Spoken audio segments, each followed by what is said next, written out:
Good morning. I am State Representative Julie Sandstede out of District 6A. I am representing the districts of Hibbing, Chisholm, Nashwauk, Buell, Keewatin, Big Fork, Effie, Marcel. Today we are going to be hosting another Facebook Live. This is the second time that I've been able to do this. Joining me today is my colleague, Representative Dave Lislegard out of the 6B district. I'll turn it over to him in just a moment, but before we do, I just want to say we had a really positive response to the last Facebook event that we have done. I want to thank you for the great questions that you were able to send in. I encourage you to send your questions today. Representative Lislegard and I will do our very best to be able to answer those. And just a reminder, for those of you who are watching, this is a nonpartisan event. So it really doesn't matter what your political affiliation is. This is an opportunity to ask the questions that you want answered and for us to hear what is on your mind.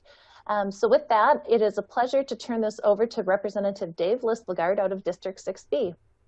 Thank you so much, Representative Sandstede, Julie, my friend and colleague. I'm really excited to be here. I've never done one of these before, so I'm interested to see how it's going to turn out. I'm Dave Lislegard. I represent 6B. That is Aurora, Hoyt Lakes, Biwabig, Gilbert, McKinley, Eveleth, Gilbert, Mountain Iron, Cotton, Meadowlands, Fail, all the way down. It's just a large geographical area that covers the Iron Range. And I'm excited to be here. I ask you to ask questions via Facebook. We got several questions ahead of time. I think that that's wonderful. This engagement is extremely important. I will tell you that it is different than being face-to-face. It's been a challenge, but this is an opportunity for us to have dialogue with you. And that has been something that has been missing this last year, as we all know. So I'm excited to get into it. We have our dear friend and staff in the House, DJ Danielson. He's a very talented individual, has multiple skill sets that is beneficial to representatives like Julie and I. So with that, I will turn it back over to DJ. He's got the second best haircut in this group, and go for it, DJ. Well, good morning, everyone. Glad to be part of this event here this morning. How about we start by having each of you just give a broad overview of the status of the legislative session from your viewpoint. Representative Sandstede, why don't we start with you? Thanks so much. And so Friday was the deadline, our second deadline, our fiscal deadline. And it's been kind of a frenzy up to this point. Again, I'm very, very grateful that we've been able to do our work in committee remotely much of the time. And it's been long hours sitting behind many Zoom meetings, but we've hit that deadline, and now we're actually beginning our Easter Passover break yesterday, but the work isn't done.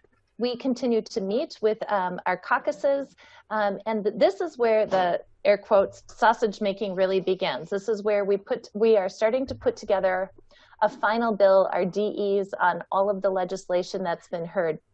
It's been very fast paced. There are still pieces out there that we are still trying to understand, and an example of that is some of the federal money that's coming in. We understand that Minnesota is going to be taking in upwards of almost $8 billion with a B dollars, but what we don't know are what are the parameters going to be on that. So as we build our bills, we're really trying to be cognizant of what can be used federally, what has to come out of the state coffers. So it's been very intensive, and it will continue to be very intensive as we move forward.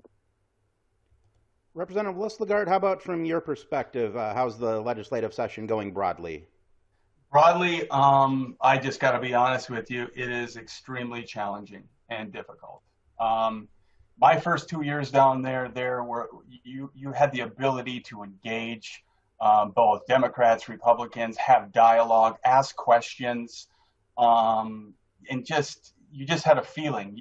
People had access to you. You had access to people, whether it's sitting in a committee, or whether it's being on the House floor, or whether it's constituents or advocates coming to your door. It's not the same, and so it's been extremely challenging to get bills heard, processed, for us to be always looking at a screen versus sitting in a committee and in having those robust, in-depth conversations, it's not the same. Do I think that we're going to have a final product? Yes. To Julie's point, we are making sausage. And what is the end product? Well, it's negotiations. And so you have priorities, and you put your priorities here, and they put their priorities there, and then you come together, and then you start to have that dialogue. And will it be a challenge? Yes, it's going to be a challenge. And I think that at the end, judge us by what the final product is.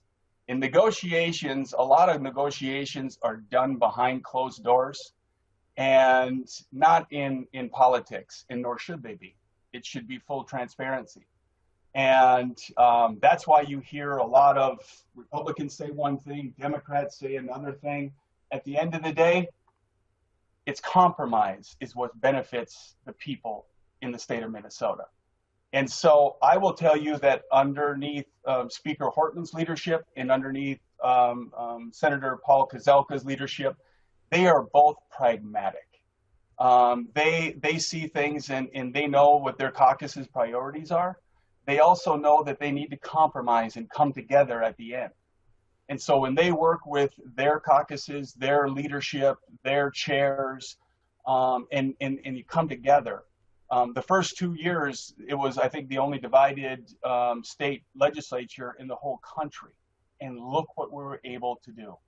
Said all the rhetoric that we heard, if you remember, because it's hard to remember past this last year, but if you remember all the rhetoric that was back and forth, we lowered taxes, we had a bonding bill, we did so many great things those first 2 years.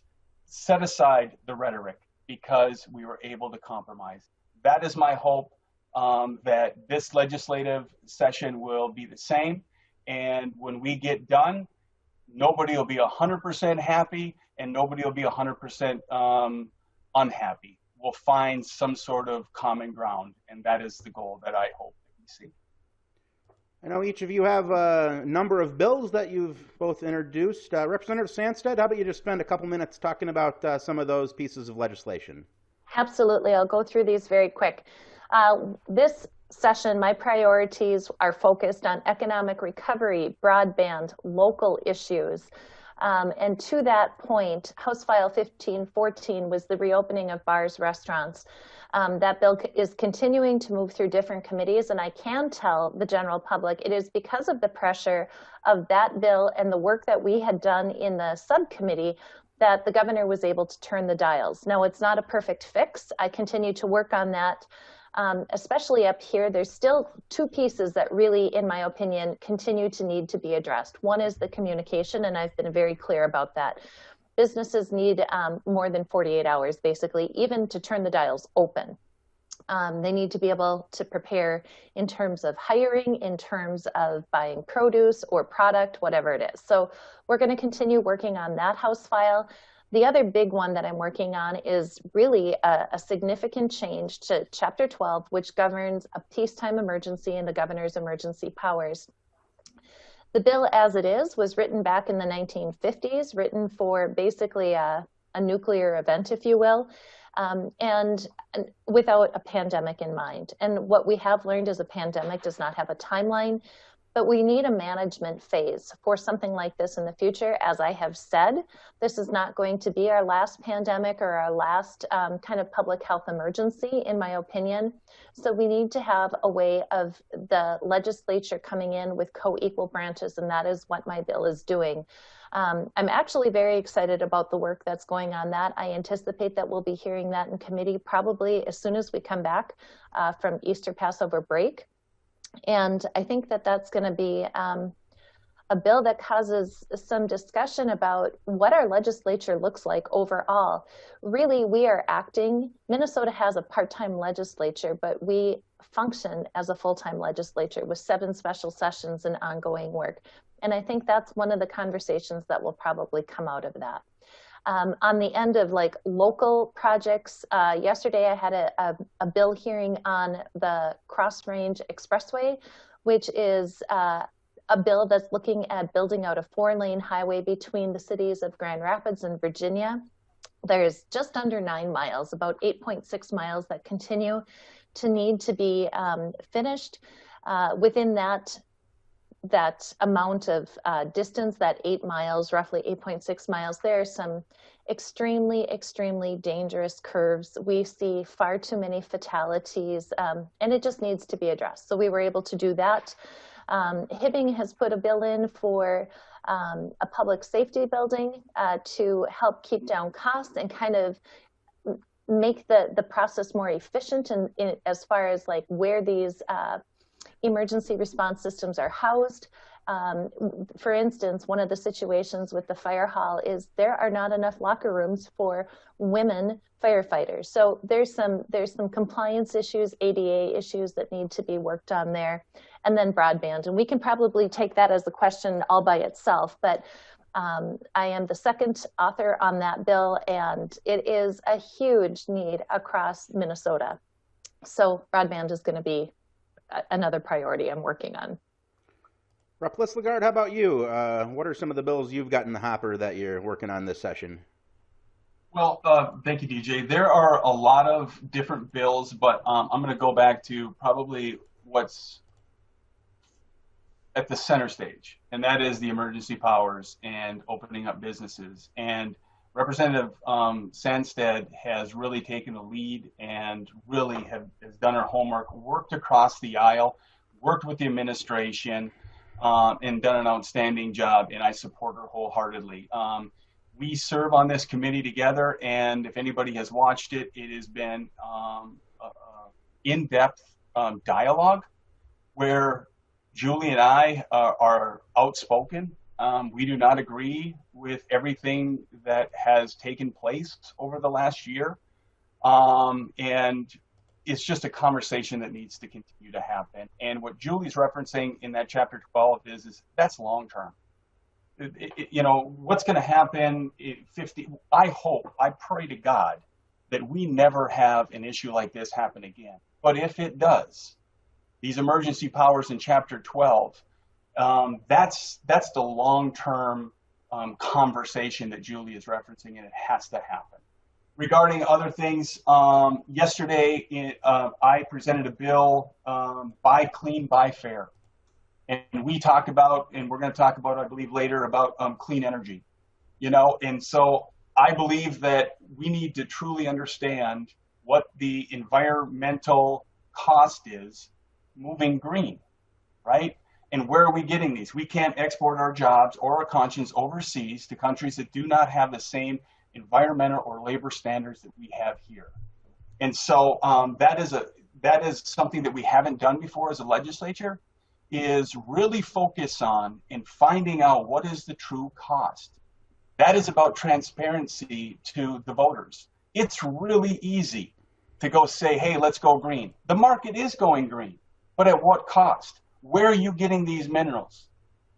You know, and so this is a conversation that in a bill that will bring that to the forefront. So we are educating people, and the state of Minnesota is not just doing mandates, unfunded mandates.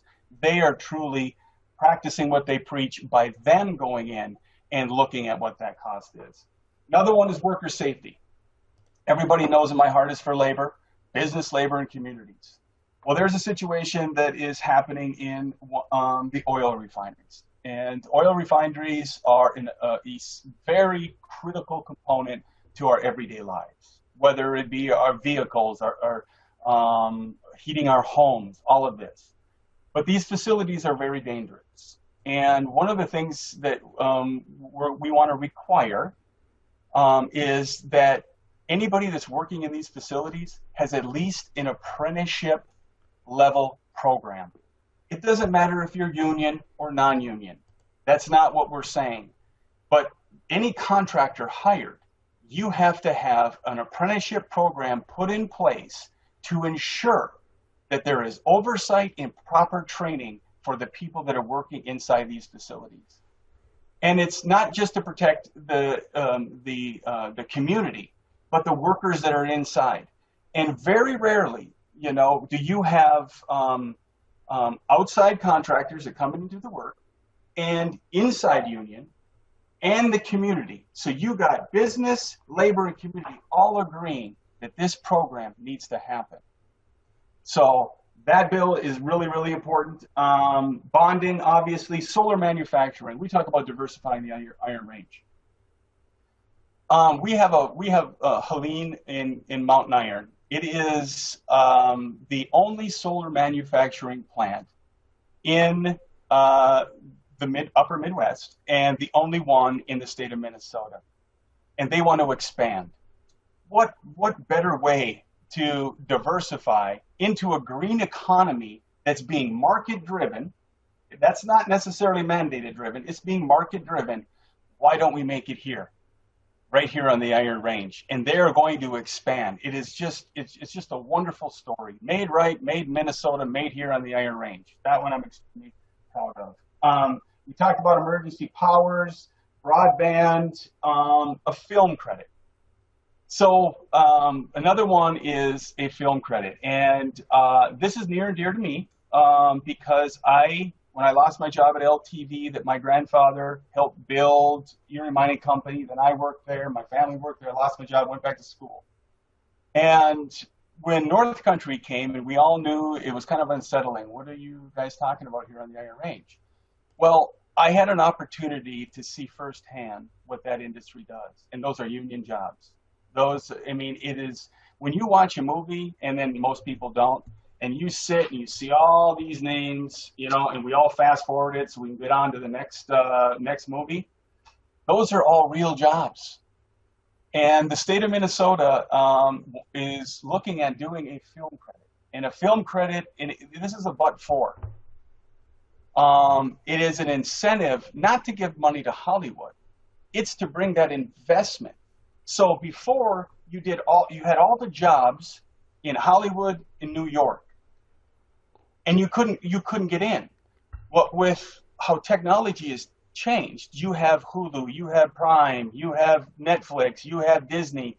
There are so many creative people. They're looking for a place to go.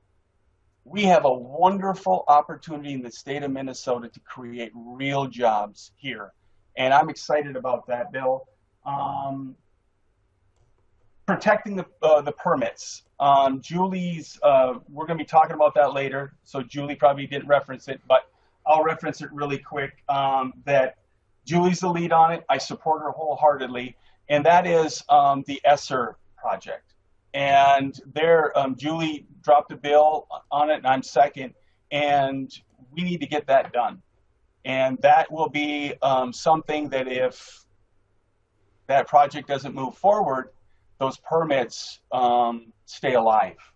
That'll be critical moving forward. So those are just some, obviously, tax exemptions for construction material, for our schools, for our public safety buildings, all of that to help our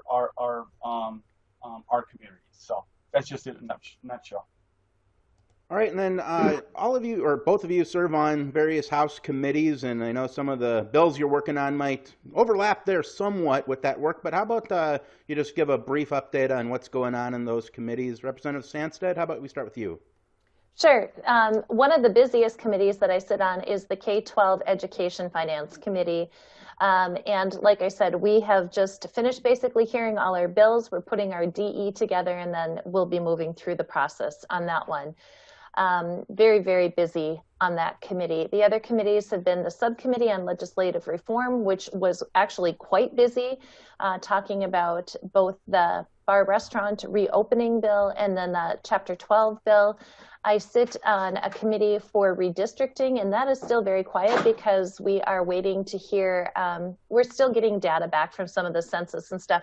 I actually expect that that will keep us very, very busy over the summer and into the fall.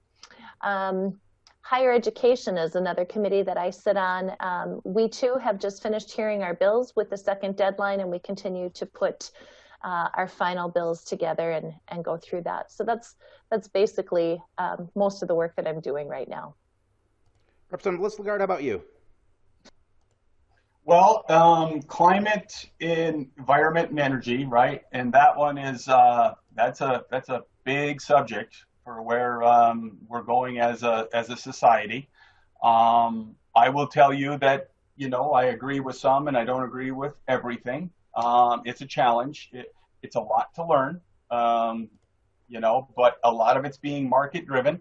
I'm not a really big fan at all on unfunded mandates. It's one of those things that, there's a cost to doing everything. So I think that that's a challenge. I think that you have a product that you're going to produce on two sides. And I think when they come together, it ain't going to look the same. It's going to be a little bit of both. And that is reassuring to me. That's what I'll say on that one. Taxes. Taxes is extremely complicated. It is, all these different committees that we just talked about, finance committees, they have a budget target. And then they go to taxes. And they say, this is the budget target that we need. And we need this much revenue. The state of Minnesota, unlike the federal government, we have to, by law, by constitution, have a balanced budget.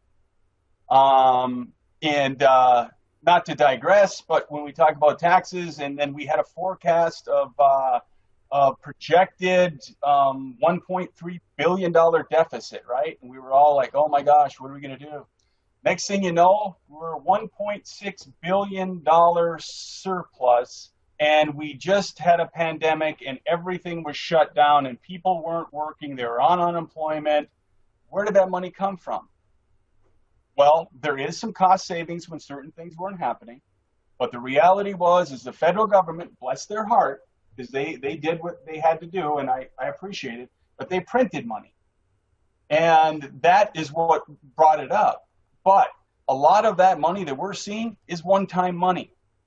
And when you have one-time money, you cannot legislate moving forward without a balanced budget. One-time money is a great problem to have. It's not even, the only problem that it creates is where do you spend it? Knowing that it's only one-time money, so you can't count on it on years to come. So taxes is really going to be a focus moving forward. You're going to watch, there's going to be a lot of attention on taxes, and it's going to be, I would assume in the next couple months, it'll heat up. And I'll be sitting at the table, or literally sitting at the table, and being a part of that conversation. And for me, it's protect our local government aid. It's to protect our small communities. The less you have, the more it means to you. And so local government aid, taconite municipal aid, fiscal disparities, some of those things that really help our communities when we don't have some of the diverse revenue coming in is extremely important. And then legislative reform, can't say enough. Anybody that has watched that knows that is for the first 2-3 months or whatever, it's center stage. It's center stage, and it's a dialogue that has to happen. And I will just say that the all or nothing approach really bothered me. It bothered me last summer, and it bothers me today. And there are a lot of votes that are taken, and they are nothing more than they're political because they're not based on anything. They're based on removing all powers. And everybody says, why did you change your vote? I never changed my vote. Okay? I voted to suspend the rules, and along with Julie, voted to suspend the rules for 7 months because we didn't have a voice. We didn't have a committee to have a dialogue and to debate. We didn't have access. So if they weren't going to give us access, I'm going to vote to suspend the rules so we can have that discussion right there on the floor. That's what that's about. And then it comes to the session, and they created the subcommittee on legislative reform.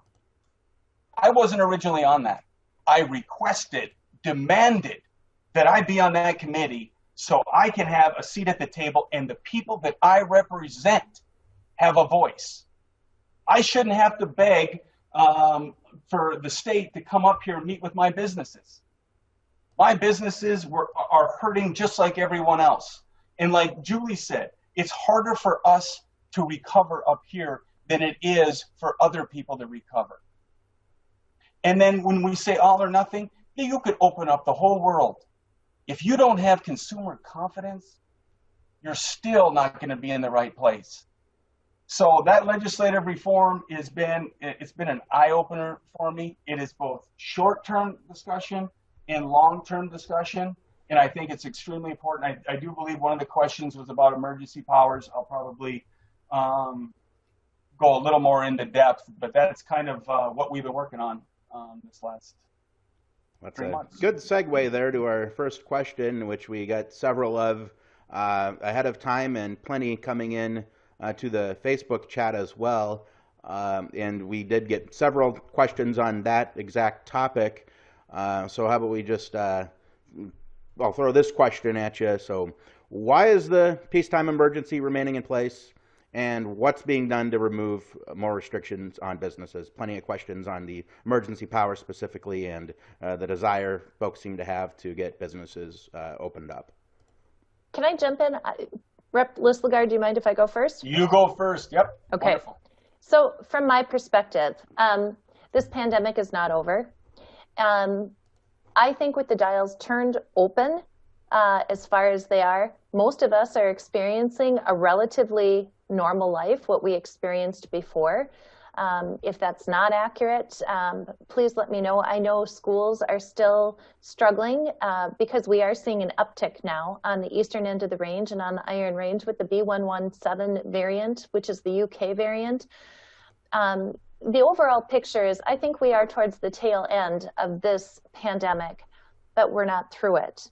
And as far as the emergency powers go, there are still emergency powers that are tremendously beneficial to every one of us in the state of Minnesota. I have a stack of the EOs here, and I think there's about 47 of them. But just as an example, Executive Order 2028, it allows for outstate mental health workers to provide health via telecom or via telehealth services. And mental health issues were tremendously problematic. I don't want to say problematic, but we had such a high need for mental health services prior to the pandemic hitting, and certainly they have not decreased during the pandemic. So that's one of the EOs that is very beneficial, and it is supported by several local physicians. I've been contacted by different doctors saying, please, many of these should probably go into, into a bill form and be used constantly because there are some huge benefits. Another one, 2046, allows out-of-state doctors and nurses to practice in Minnesota if we need that.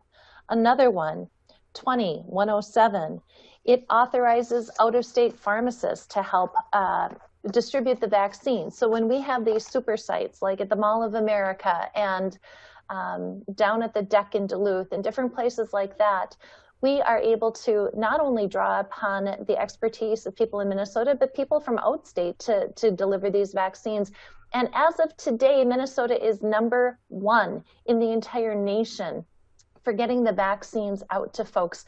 And it is only until, only up until the point that we reach herd immunity that economic recovery is really going to start changing and improving. And we need to do this. So, I think that there's just this belief out there that it's time to end the powers, everything is bad, nothing good is coming of this, but that's not the truth. And here's what I want to say. This isn't fun. This is a pandemic, and this isn't anything any of us are enjoying.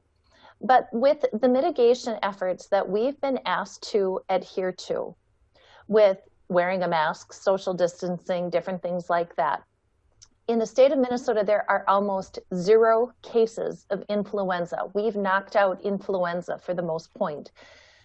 But even with these mitigation efforts, we haven't been able to kick COVID.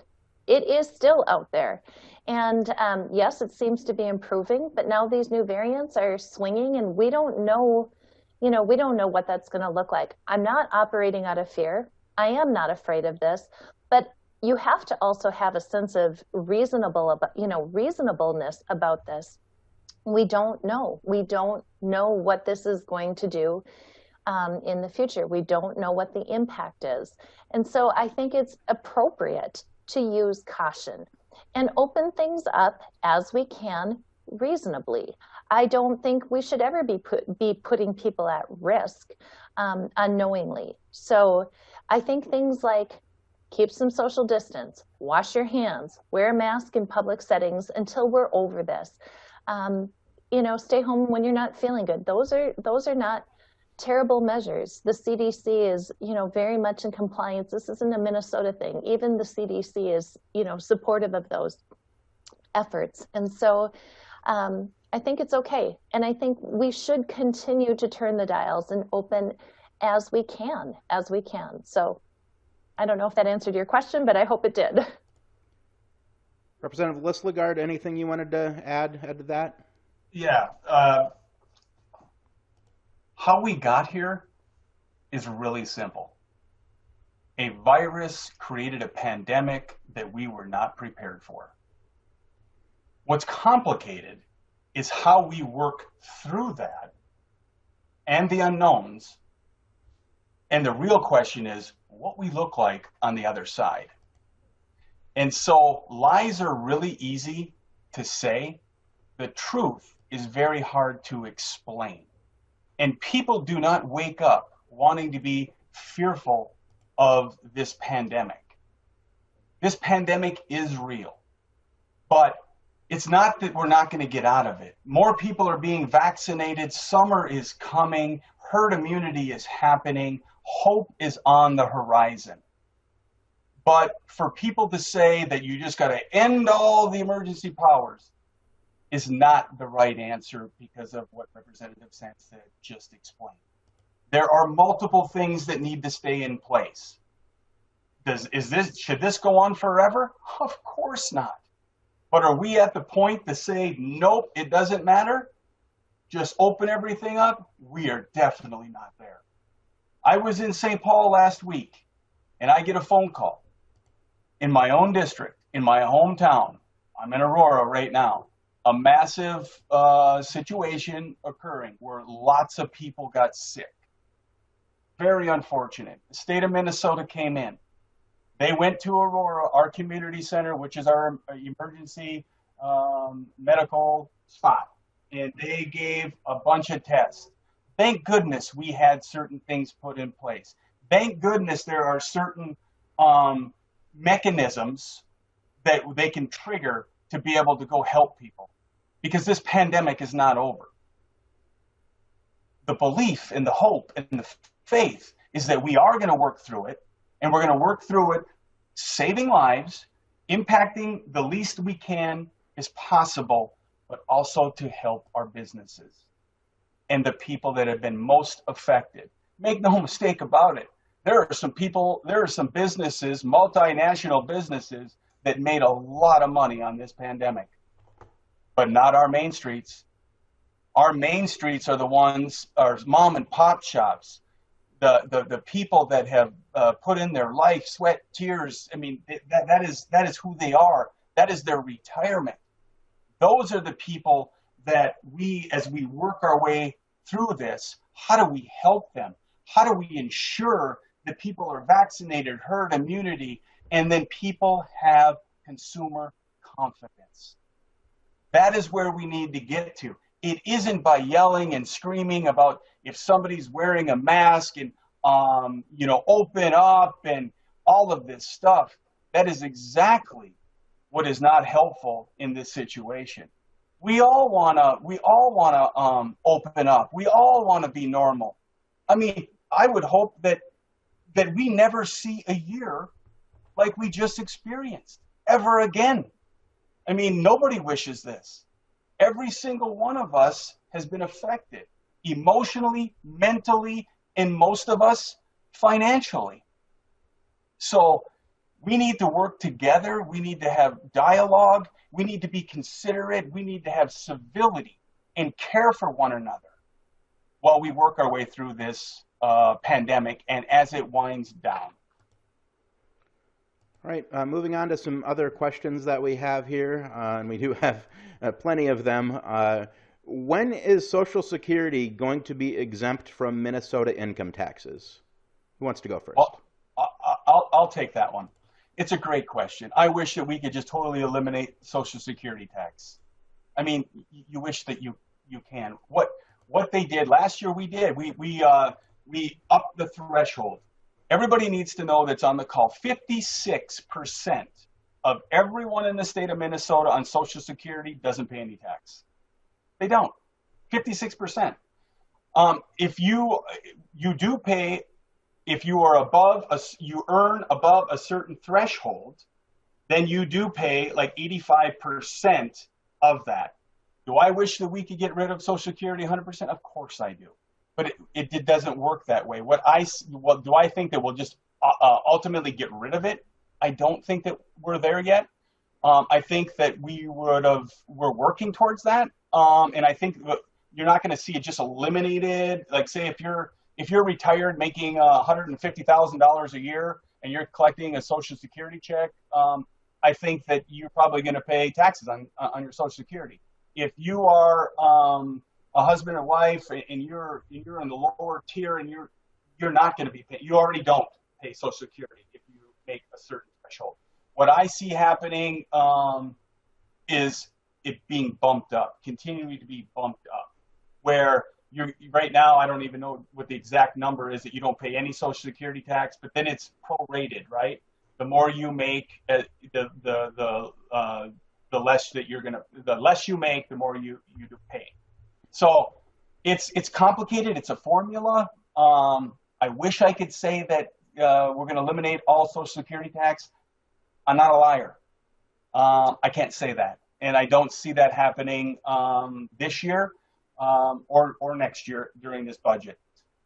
I can say, and I'm proud to say, that last year we upped it, right? And that 56% of the people on Social Security don't pay taxes, but some do. I'm sorry, I just don't see that changing this year. Representative Sandstede, anything to add on that? He covered it. I think only one correction, maybe I misheard you, but the less you make, the less taxes you're going to pay. The more you make, the more taxes you're going to pay. And there is a threshold, and I think it's around $80,000 right now, that if you are on a salary of $80,000 or less, you're not paying taxes. Above $80,000, I think that's when you start to be taxed. That's retirement income. And I might not be 100% specific on that figure, but I think I'm pretty close. Yeah, I guess I probably said that. Reverse what I said, yeah. And I don't know exactly what the threshold is, what that number is, but I do know that it is a certain number. I wish I could tell you that all Social Security would be eliminated, but I can't, and I won't lie to you. A question here.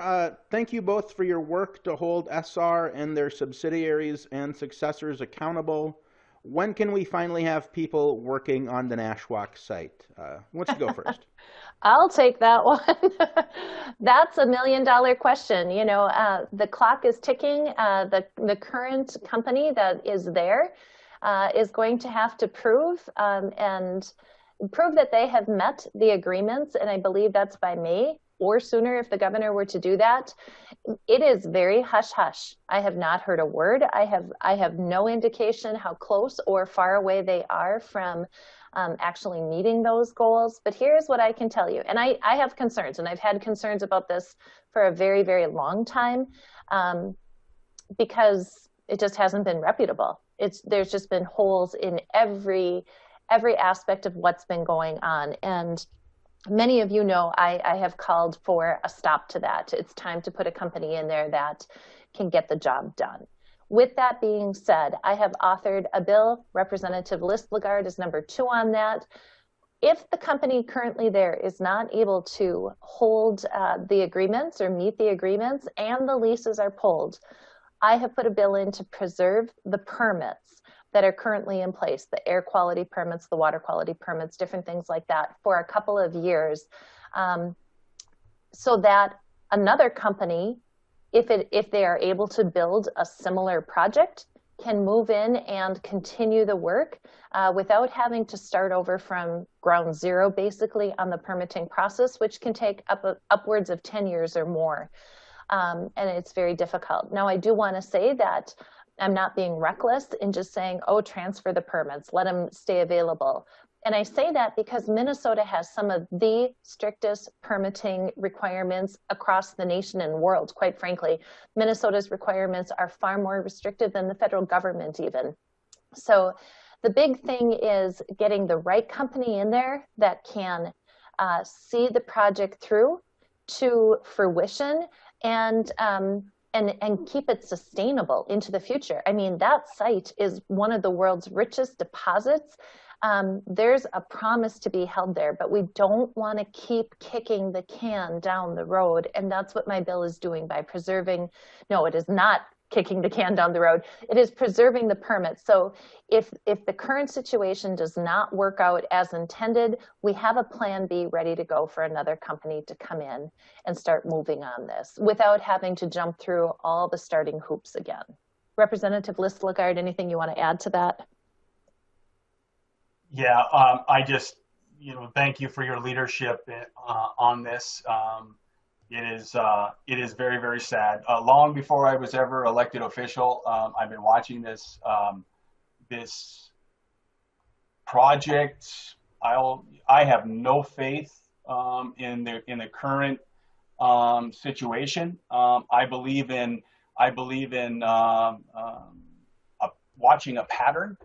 And the pattern in 2008 is how long ESSER has been there. There have been multiple stops and starts. There have been bankruptcies. ESSER filed bankruptcy, bought back their own debt. They changed the name. All these different CEOs, contractors have lost money. Communities have suffered. Labor has suffered. And we're right back to where we were again after over and over and over again.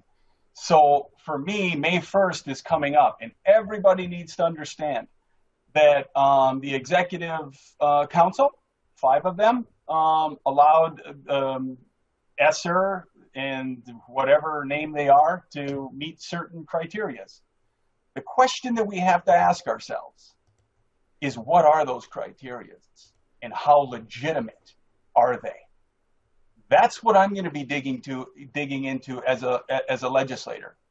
I asked one of the executive members, Attorney General Keith Ellison, right away in session. He came to Commerce and it was about good and bad actors, companies, and I asked them about this. And I asked them about ESSER. And I asked them, what are the mechanisms? What are the measurables that they have to meet come May 1st? And he is an honest man. He's truthful. And he did not know. Well, I want to educate, and I want to be in front of them to be able to really understand that they are being truthful in what they're saying. They presented in the and I got this. They presented to the Senate last week or the week before, and I mean, we don't even know who the CEO is. We don't even know who's running it. There's one gentleman that's doing it, and this is what bothers me. I mean, there's no truth. There is so much misinformation and false promises. I mean, it's like a dog returning to its vomit. We keep going over and over again. May 1st is coming. And if they do not have a concrete plan, real money, a real offtake agreement, I read in his notes right here that he said that they have an offtake agreement with a global trading company, commodity company. Well, what does that mean? Offtake agreements are ironclad. It's not going to some broker. And what global trading company, and where are they selling it to? See, these are the questions that have to be asked. And by Julie and I think it's Tom Bach in the Senate that is carrying that, for us to make sure. Representative Sandstede said it, I think she said it yesterday when I was talking to her on my walk. She said, I think it was yesterday, she said we wouldn't even be having this conversation if Esser in 2008 would have did what they said they're going to do. And then they turn around, and I don't even know if Esser's there, they're not there. They lied to Governor Dayton, and then we said we'd never do business with Esser again. Now Esser is the majority owner of the same thing after they filed bankruptcy and then bought back their own debt. So people wonder why I don't have faith. I have written here, it's good to have staff and research to go through and find out everything and every milestone that they failed and the promises they didn't meet to the range. Here's what you need to know about legislators. I don't care if you're foreign or domestic. If you're not going to, if you're going to be a bad actor on the Iron Range and hurt our communities, hurt our labor, and hurt our people, we're not going to sit back and take it.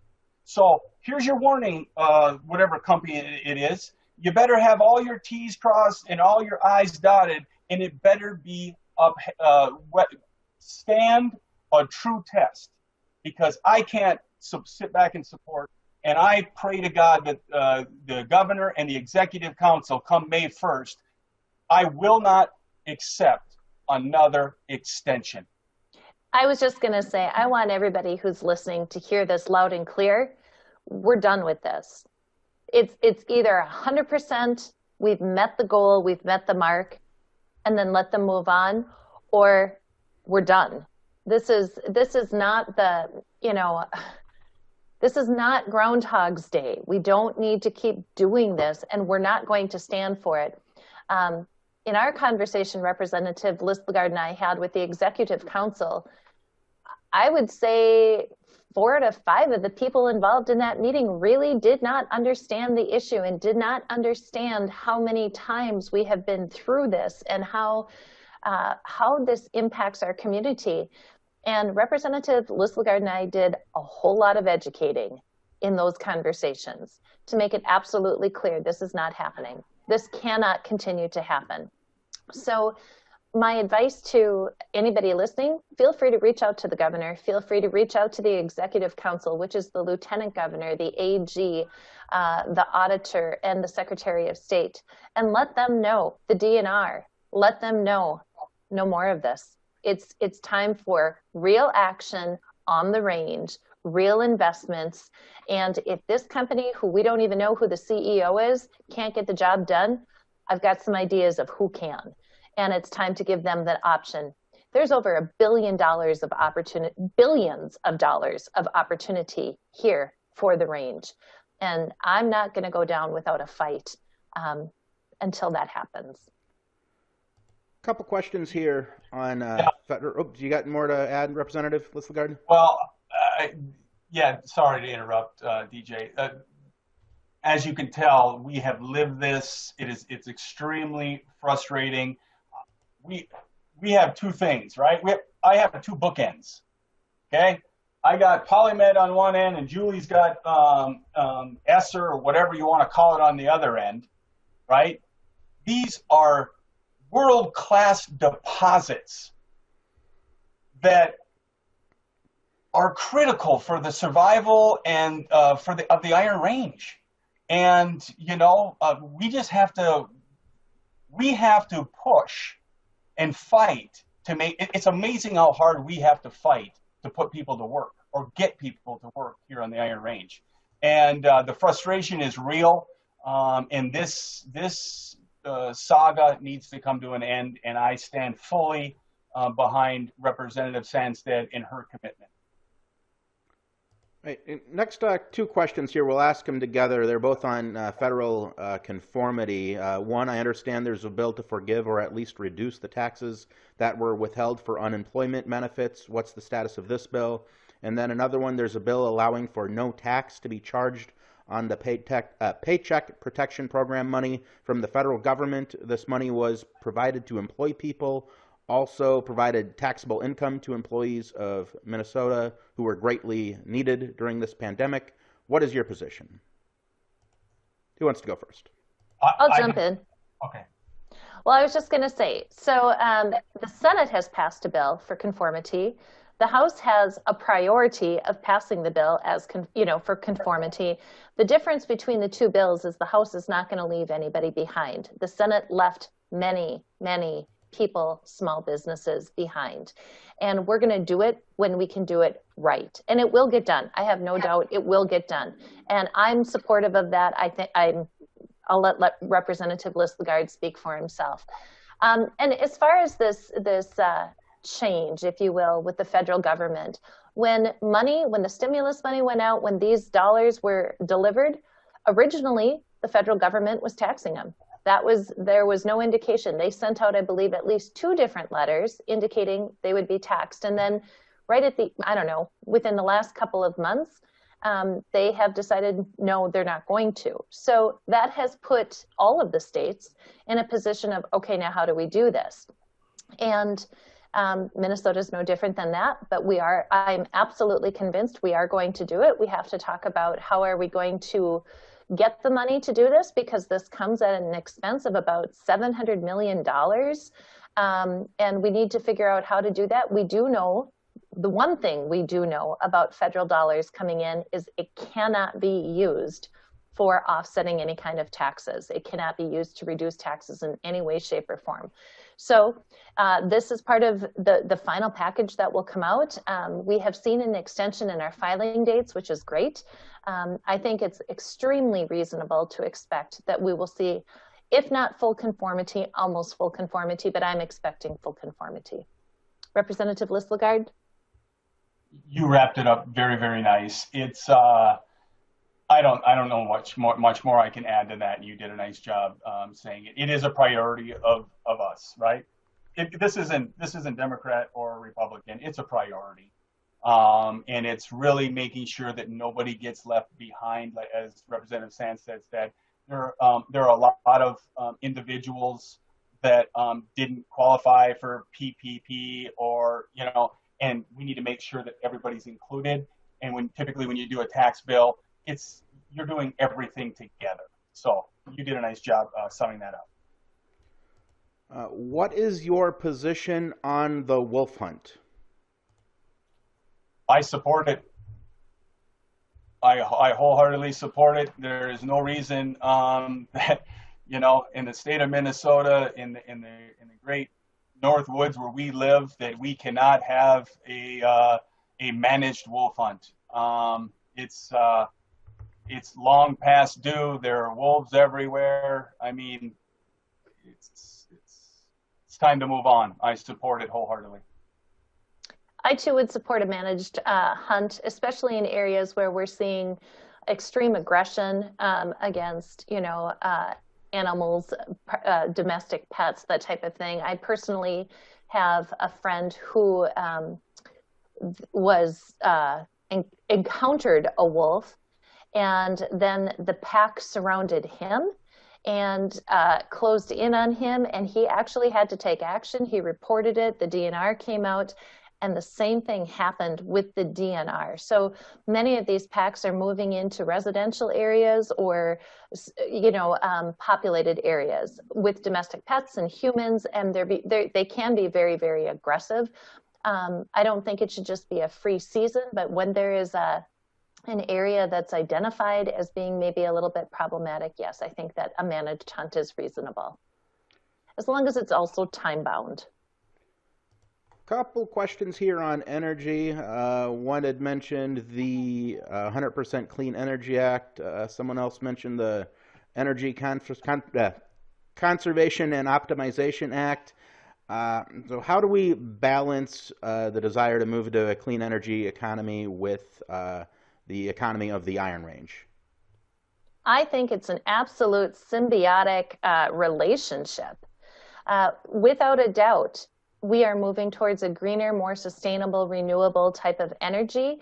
And the way we get there is with the work we are doing on the Iron Range through iron ore mining, taconite mining, and a future potentially of copper nickel mining. And so again, strict permitting, far more strict than the federal government.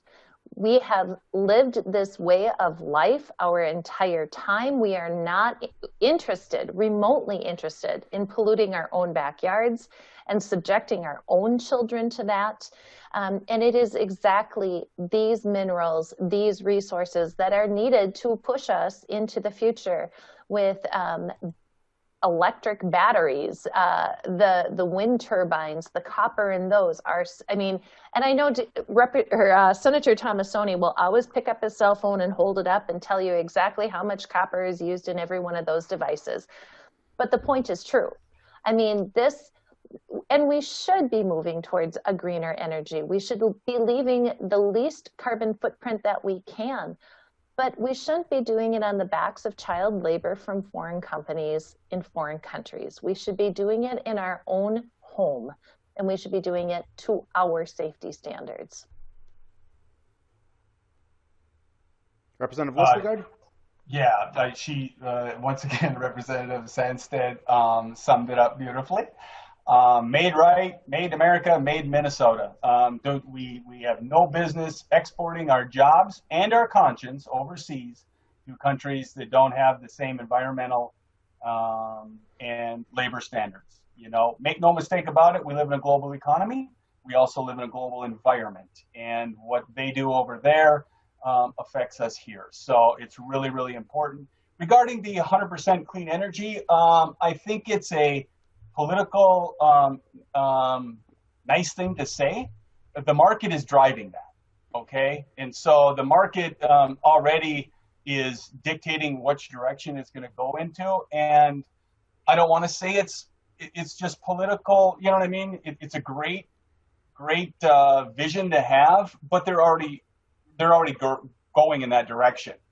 There are other things that if we really want to attack climate change in a different way, I think we could be focusing on other things.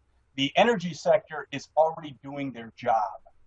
There is no other sector of business that is more moving faster than they are. So while we want to say 100%, well, yeah, it's nice to say 100% because they're already moving that direction. There are a lot of other situations where they're not moving in that direction, and if we truly care, maybe we should be focusing on them.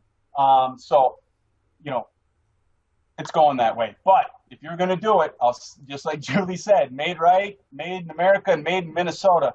And we have the very minerals, and we have the workforce, and we have the will. I mean, why don't we just lead?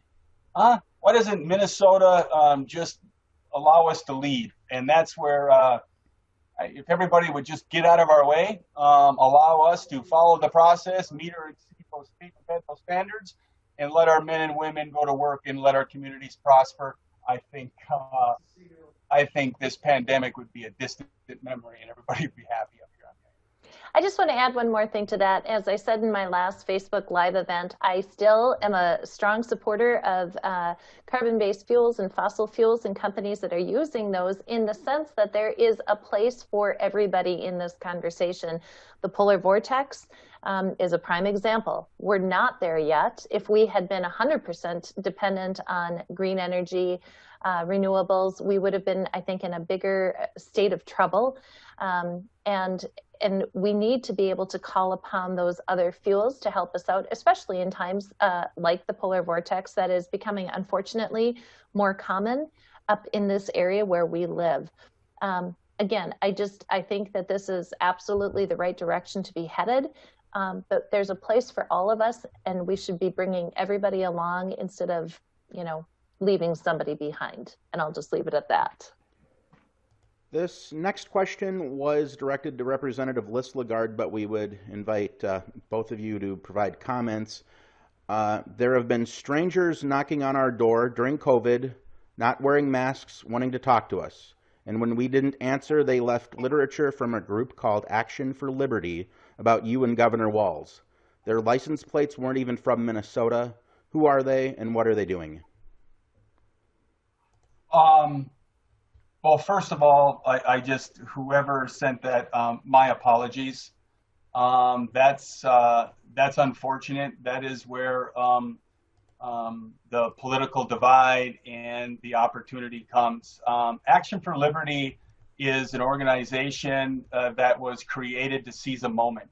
And I found this out by Republican colleagues that are being attacked by them as well. So you have far left and you have far right organizations that see opportunity and they raise money. So if you go to their page, they're asking people to donate while we fight for you.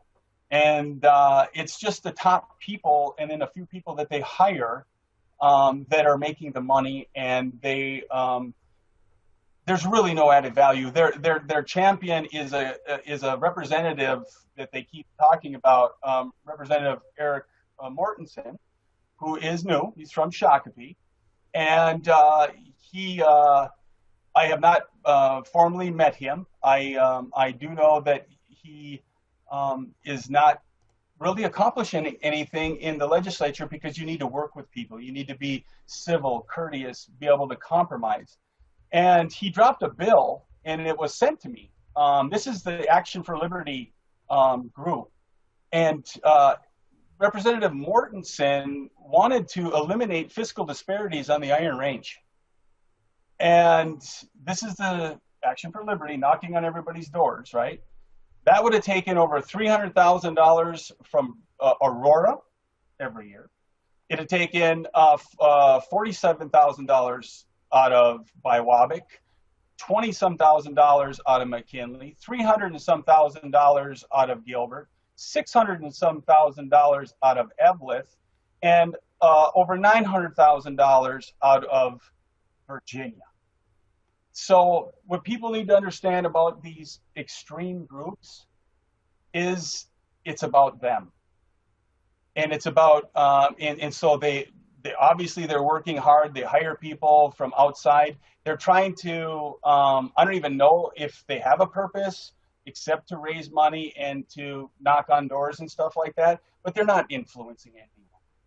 They're not driving any conversation. There's no dialogue. It is that political rhetoric that is dividing this country. And they're not the only organization that sees moments, but those organizations don't accomplish anything except raising money for their own little group. And that was told to me by Republican colleagues that are being attacked. They called Representative Kurt Dowd a rhino. And at first, I thought they were just attacking him, and I didn't even know what that meant. And then somebody had to explain to me that it was a Republican in name only. And then they go after Representative Barb Haley. And then they go after Representative Marion O'Neill. They're going after all of these different individuals to raise money for themselves. And I am so sorry that they are knocking on your door and doing that. But I got to be honest with you. Whatever they're doing is not moving me. I represent the people of my district, and I'm going to do that with a pure heart and do what's best for everyone as a whole. I am not moved by extremism. And when you look at extremism, I wrote an article and I even paid to have it in 2 other papers because I wanted people to see it. It's because it's what's wrong with today's society. It's hate, it's civility, it's lies. And it's not doing anything. And it has no business in polarizing it. And I encourage everybody to understand what is happening. If we're truly going to move forward, we need to work together. We don't need to spread lies and misinformation to accomplish something that you're not going to accomplish. So I'm sorry that they're knocking on your door. I cannot control that. But all I can say is that they're not going to intimidate me or move me. I'm going to represent you to the best of my ability with a pure heart. That's all I can say. I'm going to jump in on this, and I think you did a great job, Representative Lislegard, talking a little bit about that. I do want to caution people about this group. I think Representative Lislegard was spot on when he said this is an extremist group. It is an extremist group. They are not interested in peddling the truth. They are interested in peddling their version of the truth. They are interested in division. They are interested in fundraising. I have been under their attack since December 29th. That's when they began their onslaught, and they have no boundaries. They have no boundaries.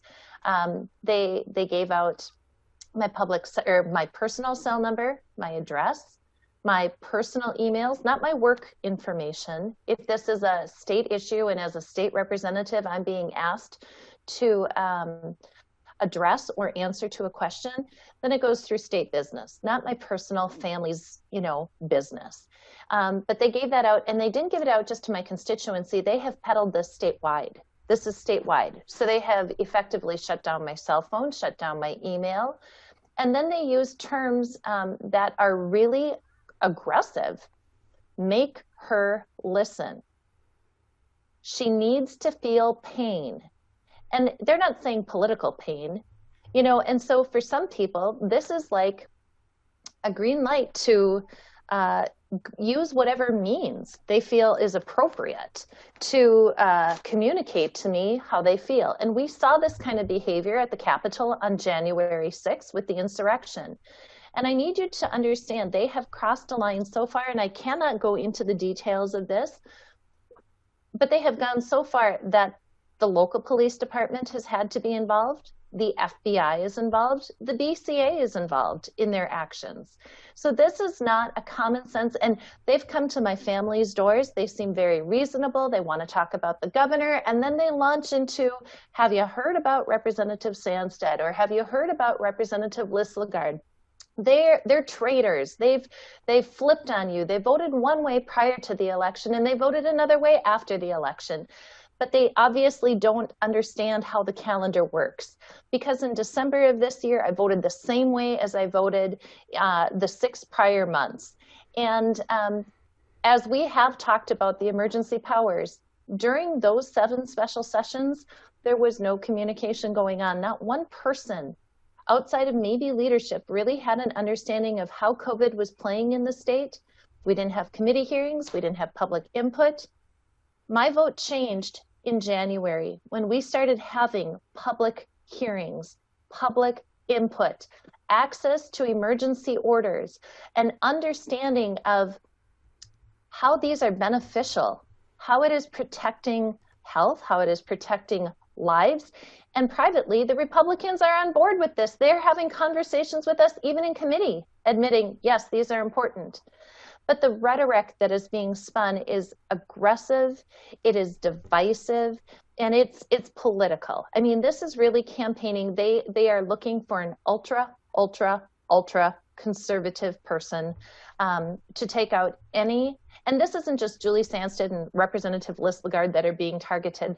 Their top priority is any greater Minnesota DFLer. And then after that, they're going for anybody in the Republican Party that may actually have something that sounds like common sense at some point in time, because if they do, they're going to go after them as well. So if you have questions about what you're being told, a petition that you may be asked to sign, I am available, and I would be happy to have that conversation with you. But if it's state business, contact me, please, through my state office, through my email. I will respond. Right now, I've had to deal with so many aggressive and actually dangerous people. If I don't recognize the email or if I don't recognize a cell phone, I'm probably not going to pick it up. And I suppose I should jump into, and just to regarding the Facebook stuff, like my personal Facebook, I have nothing to do with it anymore, right? So anyone that tries to contact me via Facebook, my apologies, that's not where I do business. You need to email my my house email. And then regarding my official Facebook, that's another one that is just to give information out. You need to email my office or call my office phone. Same thing with they gave out my personal information and stuff like that. And that's just that's where we're at with society, and it's very, very unfortunate. We need to bring civility and respect back to back to society in general, right? So this last year has been difficult in so many different ways, and so just encourage people to love one another and try to have civility and be kind. Is what we need to do as the Iron Range. So. Right, we're already over our time, but lots of good questions coming in, so we're going to just try to take a few more here and try to go through them in somewhat rapid fire if we can. The Electoral College handed wins to second place candidates in many national elections in recent history. Would you please address your position on national popular vote legislation? I'm not opposed to it. I just don't think there's any appetite right now in the House to take any of these issues up, especially because we have, every issue is important, but we are really facing some very critical issues around COVID that we're trying to address. And we're trying to do it in a way that we're working with limited staff from home via Zoom. So I don't see much moving on that this year. I support the electoral college. I don't like the popular vote where the East Coast and the West Coast dictate, and the center of the country and the little states have less of a voice. So I like to be represented, I guess. That's my position on that. But Julie's right. We're not going there. Gas prices in Eveleth and Virginia area seem higher than surrounding areas. Why is this, and could this be considered price gouging? Okay, so when we have that answer, I won't be legislating anymore. I'll be moving on to something that pays a higher grade than this. I don't know the answer to that question. It is unusual, but it's not the first time I've seen this. Historically, typically, Hibbing and Virginia tend to be lower in their gas rates than Grand Rapids, Duluth, other areas like that. But occasionally, we'll see kind of a swing for a short period of time. I have never been able to get to the bottom of why that is. And I wish I had a better answer for you, but I don't know the answer to that. I don't have the answer for that either. Do you support the bills to create a prescription drug affordability board and ban price gouging of prescription drugs? Wholeheartedly. Wholeheartedly. We have to do something to get prescription costs under control. Some are very manageable, and others, like my husband, has to take. If we had no coverage or inadequate coverage, we would be financially bankrupt from the cost of his medication. So we do need to address it, yes. I mean, when individuals can, with insurance and a copay, right? So you have to pay a copay when you have insurance. When it's cheaper to go over to Mexico, cross the border, pay cash, than it is for you to use your insurance and only pay your copay, we have a problem. And what really bothers me is there's only so many manufacturers, so they're selling the same pill. So our system is corrupt. And I feel it's corrupt, and we need to make sure that it's fair. I mean, it's not good. Not good. Do you support the moratorium that was put on copper nickel mining in northern Minnesota? Absolutely not. It's not even, no. I mean, it's ridiculous. I'm assuming they're talking about the party. Maybe. Yeah, I'm not sure where that was coming at, but no. So let me address that too. So if you're talking about the moratorium, those ain't elected officials. Those are advocates, right? That all get together and then they pass whatever they want. They don't have a say how we're going to vote. Let's be clear. I've been there 2 years. This is my third year. There hasn't been one anti-mining hearing in the House. Has there, Julie? Not one. there hasn't been one anti-mining hearing in the House. You know what it is? We have to educate and advocate individuals down there. So when they come, we have to, I mean, that's why I brought up my first year, I brought up 27 freshmen, and they had an opportunity to come here. We toured Polymet, we toured UTAC, we went to Giants Ridge, we went to the solar manufacturer. You need to see it, feel it, and touch it to be able to understand it. And when you're down in the metro area and all you hear is negative and you never see it for yourself, yeah, you can be influenced. Now, do all of those legislators support mining? No, they don't. But at the end of the day, if we can show them that we do it right, we're just gonna be better off as a state of Minnesota. I've shared this before, but I think it's really important to say that out of 134 members in the House, Representative Lislegard and I have no control over the type of bills that other legislators introduce, just as they have no control over the type of bills that we introduce. At the end of the day, what bills get heard is a different story, and it's because of the work that the Iron Range legislators are doing that we're not having controversial anti-copper nickel mining bills being heard in committee or on the floor. Caucuses are welcome to form and take their own actions, but nothing has happened. There has been nothing actually that has advanced or moved forward as a result of those bills being introduced. And it's because of the pushback that we are giving. We're giving a different perspective. And it's not just a pushback to fight. It's because we are wholeheartedly invested and believe in a green, sustainable future, which is absolutely dependent on the work that we're doing here on the range, and it is our way of life. And so, we may have DFL after our name, and DFL may be known historically as being anti-mining or whatever, but that isn't a picture for all of us, and it certainly isn't the picture for the two of us.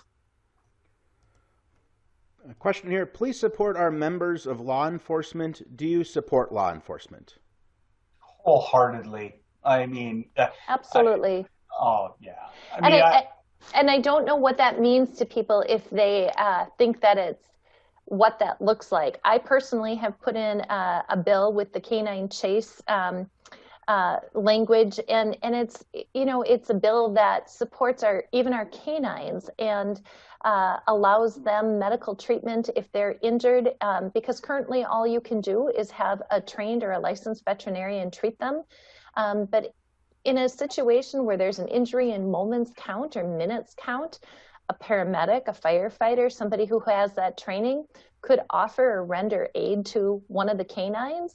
And those canines are partners to our officers. So yes, and whether it's in terms, whatever they need. I mean, those peace officers, those through a variety of different departments and lines of work.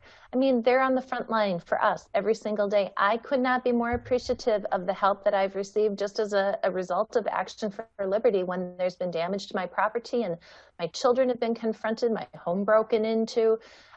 They've been wonderful, and I'm grateful every single day for not only what they have done for me personally, but for how they work to keep our communities safe. So a heartfelt appreciation, and yes, I do support you. Question here. Hopefully I'll be able to watch your Facebook town hall on my computer, but my internet is slow and streaming is always touch and go. Not having reliable internet has been a nightmare the last year. When can we get better broadband in northern Minnesota? Well, so I want to help people understand. So there's a federal money coming in, and then in the House, Julie and I and Rob Eklund, Representative Eklund, a true champion of broadband. He's got $120 million that we have. Here's what you need to understand. So we will fund, you have federal dollars and you have state dollars. But where you have to contact is you have to contact your local representative, not a state representative. You need to, if you're in a township, you need to contact your township supervisor. If you're in a city, get a hold of your councilor or your mayor or your county board. And then we have organizations, Steve Georgie from RAMS, Range Association of Municipalities and Schools. He is, I don't want to call him an expert, but an expert. And he is really leading the charge around here. And so if your whatever township, city, or is a part of RAMS, go through RAMS, because we'll fund it, but then you need to get down to the granular where you're at, because we don't say what town it's going to go in or what township. We don't say that. We only fund it at a high level or the federal dollars. So I really encourage you to work with whatever local government you have, and then work with organizations like RAMS. RAMS is a wonderful organization in so many different ways, and they're a great advocate. And reach out to Steve Georgie, and I think that would be great. I'm just going to add that if you are in an area where you have service, but it may not be functioning to the level that you think it should, I would suggest doing a speed check. And if it is under what you are told you should be receiving, then I do think you need to reach out to one of us and let us know, because we can also help and look into that. There are many areas that are still unserved in our districts, and certainly underserved. COVID has shown a huge light on that and how it's impacted everything from business to schools to you name it. But do let us know, at least let me know if you're going through the other steps and still not getting to the point you need to be. I would like to know, where are these areas that are really either underserved or still unserved, because those are the areas that should be addressed first, especially the unserved areas. And the Minnesota border-to-border broadband grants, not so easy to say there, are designed to get to those areas, and there should be plenty of money coming in to start addressing those issues. All right, this will bring us to our final question, and unfortunately, just due to time, we weren't able to get to all of the questions. So many of them came in both ahead of time and through Facebook. So this will be the last one. 25 states have legalized sports betting. When will Minnesota become one? Great question. I don't know the answer to that. I've received many emails in support of that. I don't really have an appetite for whether or not that's something that's going to be taken up this year. My inclination would be, again, to say probably not this session, only because of the enormous amount of work that we're doing around COVID and other priority issues, if you will. So I don't know, but I know that there's a huge appetite for it. Representative Lislegard? I got nothing more to add. I don't see, I'm not hearing anything. It's not moving anywhere. I don't know where it's at in the House or in the Senate, to be honest with you. So you get some emails. You got a dear friend, dear colleague of ours is Pat Garofalo, and some of them, they're pushing, but do I see it going anywhere? No, I don't see it going anywhere right now. All right. Well, that's going to bring us to the end of our time here. And I want to give each of you just an opportunity to maybe share some closing remarks and let folks know how they can stay in touch with you. Representative Sandstede, how about we start with you? Sounds wonderful. I just want to thank everybody for attending today. I hope that you found this valuable. I certainly am interested in continuing doing these virtual town halls, legislative updates. I would appreciate your feedback, whether you found this helpful, beneficial. If you have suggestions on what we could do differently to improve this, I'm all ears. Grateful that you are able to attend today. A very huge and special and most appreciated thank you to Hibbing Public Access Television and Ron Workala for the live stream. This is really a helpful way of reaching people across the range. So thank you to HPAT for that. Thank you, DJ, for the work you're doing. Thank you, Representative Lislegard, for joining me today on this. I want to wish you all a very happy Easter, happy Passover, if that is your celebration. And to contact me with any follow-up questions, please feel free to call me on my state telephone, or you can email me at rep.julie.sandsted, SANDSTEDE,